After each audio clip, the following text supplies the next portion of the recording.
Congressman, I got about 30 seconds left. How much pressure do you think is on Democrats to really make it clear what Republicans aren't doing as we go into this new session of Congress? Yeah, I feel more pressure now than I did in the 118th because at the end of the day, we have midterms that are coming up in 2 years, and we are so close to taking the House. There is only going to be a 2-seat majority in a few days, where it's 217 to 215. And so we really need to take the House. And so we can do that in 2 years and hopefully really start to thwart this terrible Project 2025 agenda. Congresswoman Jasmine Crockett is one of the brightest stars in the Democratic Party, and it's incredibly clear why, and it's incredibly clear why we talk about her on this show so often, not only because she's inspired so much hope since the election, and she's done such a great job calling out Donald Trump, but also because she's been putting on a clinic of how Democrats need to message, and specifically on Elon Musk and the oligarchy that he and Donald Trump are building around them, the billionaires who are buying influence over someone who is as easily won as Donald Trump should be. Of great concern to all of us, Jasmine Crockett is taking that concern and calling out not just Donald Trump, but kind of real president.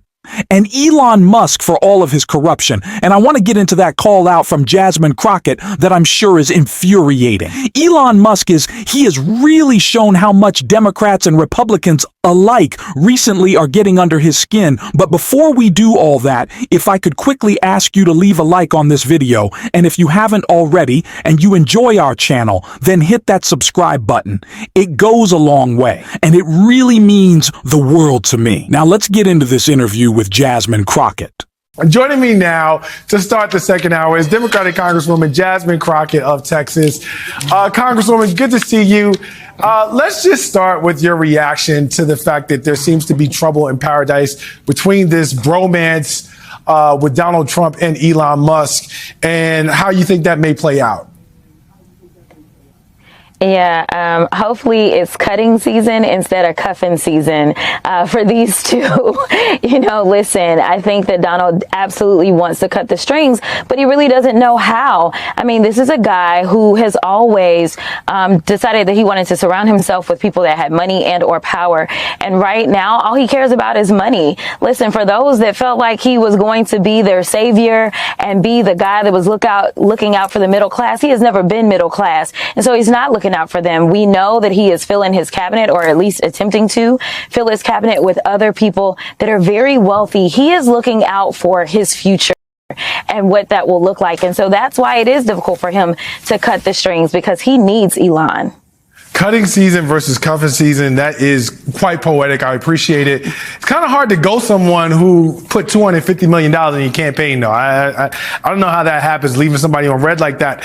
But in a serious note, Congresswoman, there is a real threat of conflicts of interest and national security threats that Elon Musk poses, being that close to the president, running the Office of Government Efficiency, and then also having as many tentacles throughout government with respect to the merger of private industry and where he sits. What are Democrats doing to stay on top of that and make sure that these potential conflicts of interest do not threaten the American people? Yeah, it's sad to say, but I think the threat is already here. I don't think that this is a matter of if, but a matter of when. And it is one of the reasons that I am attempting to continue my service on the Oversight Committee, because it is going to be really important that in that committee, even if our chairman Comer does not want to have very real conversations about these threats that are being presented for all American people because of the conflicts of interest that Elon has. One of the things that people did not talk about a lot in that continuing resolution that Elon blew up, part of it was really about him. It had nothing to do with additional monies being shelled out anywhere. It had everything to do disallowing him from engaging in some of the investment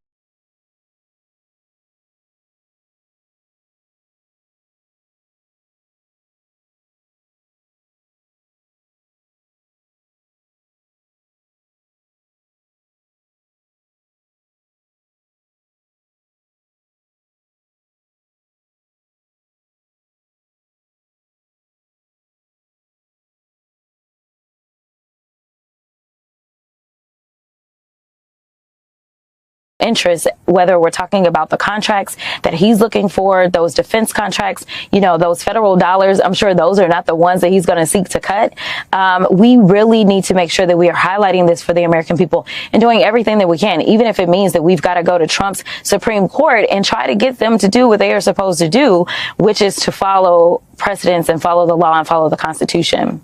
I want to play a portion of an interview that aired today with my colleagues on the weekend, and retired Lieutenant General Russell L. Honore, who was making the case as to why Musk is, in fact, a national security risk, particularly with respect to his ties in China. We'll talk on the other side of this. Take a listen.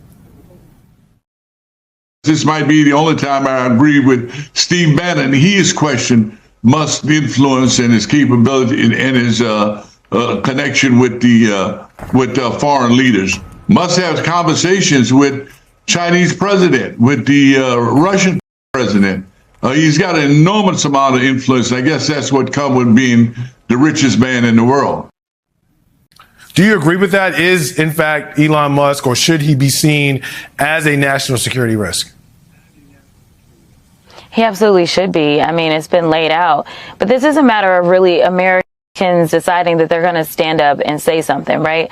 We know that when it comes to MAGA and when it comes to Trump, they believe that they have a mandate. But exactly what that mandate is, I don't know, because, he has made it clear that he's like, well, I don't know if I can really get the cost of food down.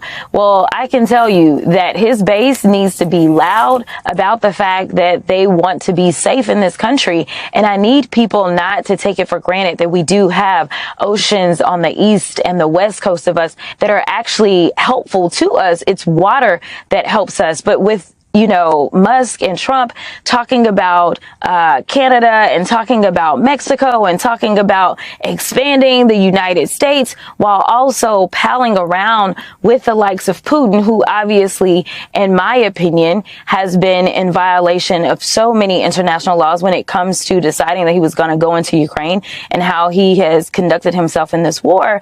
I mean, it seems like we're living in the upside down, and we need some real adults in the room. And right now, I don't see that he has picked any to surround himself with that will talk about the fact that this is not The Apprentice. This is not a TV show. This is real life, and real Americans are relying on him to step up to the plate and actually be the president of the United States and not be a guy that is going to submit himself to the likes of Xi Jinping.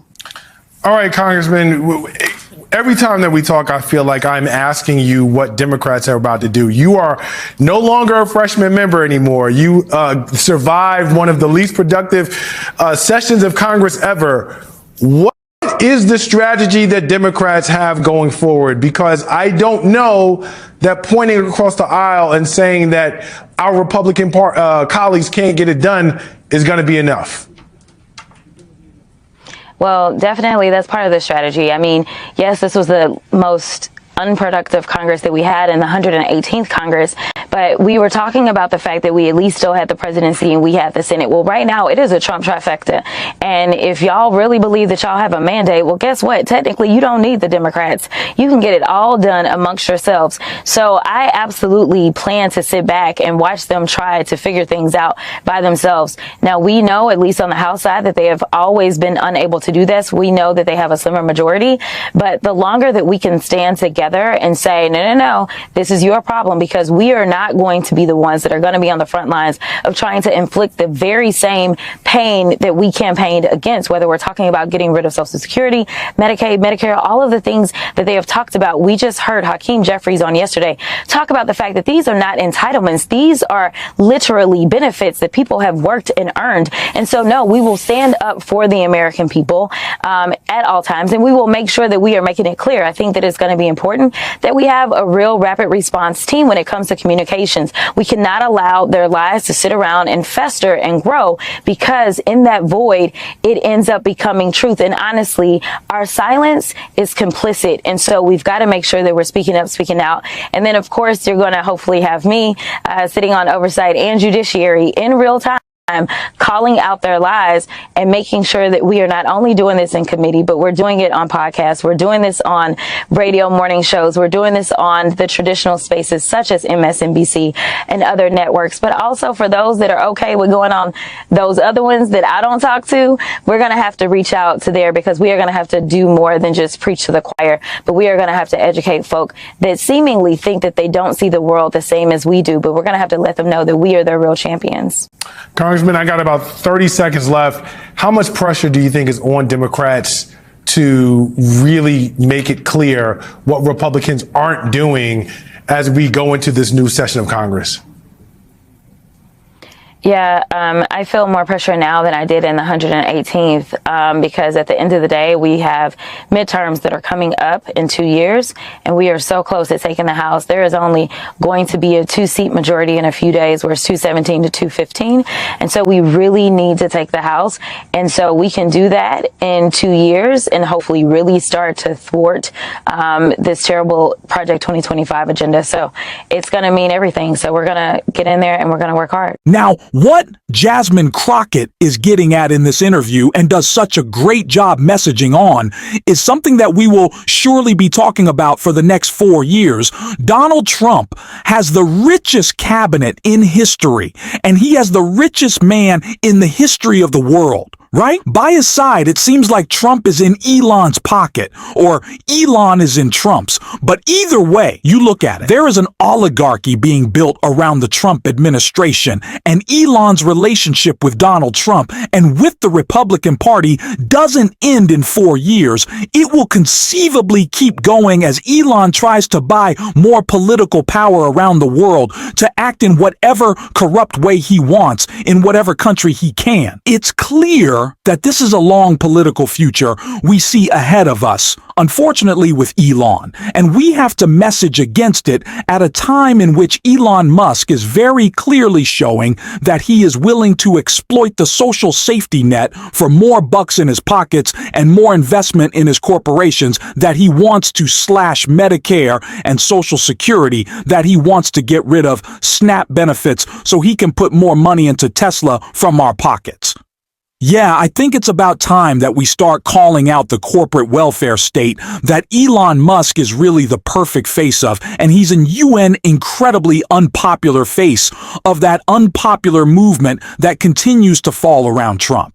And so there's a long future with Elon, and there might only be 4 more years. Let's hope of Donald Trump, or fewer would be even great than the full 4. But let's invest in making sure Elon is the face of the Republican Party, because that is the person who it seems like is going to be sticking around longest, and we need to call out most. And that is what Jasmine Crockett is doing. And that is why I so appreciate her voice, and that is why we love Play Her on this show, and we are going to continue to. And if you enjoy that, as always, and if you enjoy this show, I'm going to hit that subscribe button. You can leave a like on this video, and if you're stuck around at the end, you can drop a blue heart in the comments. And until next time, I'll see you soon.